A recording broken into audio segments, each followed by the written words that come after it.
Why do you think it is so hard for us, especially as men, to admit when something bothers us? Because, well, I think because it's like you know, being emotional is looked at as being like kind of like feminine. You know what I mean? We're supposed to be strong, hold it down.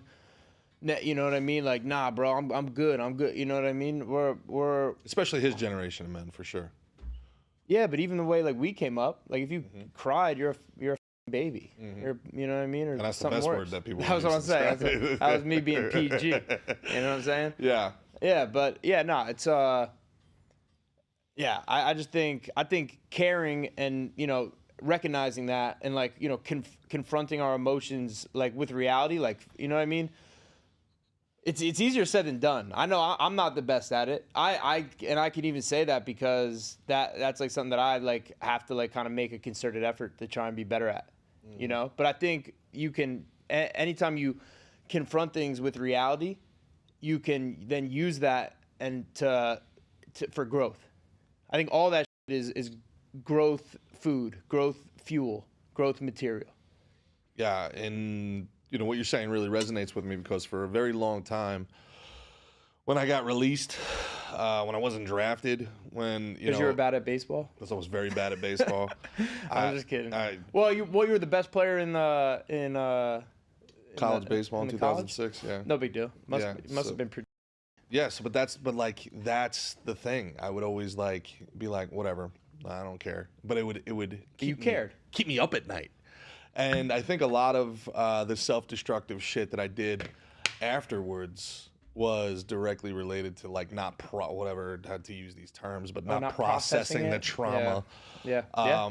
You know, and the thing was, is I acted like I didn't care because, you know, whatever. It was like, I don't want to hear somebody tell me I was bad at baseball because that's all I gave a shit about. That was my whole self-worth. Your identity. Everything. Yeah. You know, and then I have to be like, no, but seriously, like, look at these numbers. Look at the numbers. Look. Exactly. Like, but I don't care. I don't care. I'm making you see the numbers. I'm pulling out my phone and showing you highlights, but I don't. Nah, I don't care. I don't care. I don't care. You know, I just do this comparison of like me and this other guy who got, you know, called up to the big leagues and then like I'm better than him. But whatever, it's fine. Yeah, but I don't care. I don't care. But I'd end up doing is repressing everything. And then what I really liked about drinking is like it was the one time at 2:00 in the morning where you can be like vulnerable and get your shit out and everybody was kind of there with cathartic. you. Yeah. So, you know, hey, let's get drunk and stick around till 2:00 in the morning, and you tell me your shit, I'll tell you mine, and then let's do that every week until you gain 150 pounds. Yeah. You know, and then, you know, you don't have to have these conversations anymore because nobody could ever believe you were an athlete. So now I don't have to worry about these conversations, you know. And it's like, you know, Michael talking about, I don't even like talking about this. Can you imagine being an Olympic boxer? But for someone who said they didn't care so much, they brought it up a bunch of times. Yeah. And then we'd be like, yeah. It's like, nah, I don't care though. I just don't think it was. I just don't think that was. I don't know. I don't want to because he's a real mother. He's a real dude. Yeah.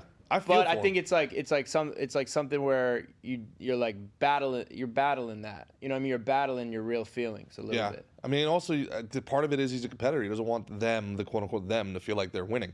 You're talking about a dude, first ever Southpaw heavyweight champion. Yeah. Almost a decade as the light heavyweight champion. Won the heavyweight championship from Evander Holyfield, lost it to George Foreman, two all-time greats, won it back again afterwards. Not in the Hall of Fame. How could it not eat you up? No, I really liked How could it not eat you up? I really liked about Michael Moore too, not just our conversation, but like about him as a fighter, is in a lot of his fights, he'd get cracked, go down, get up, and still win the fight.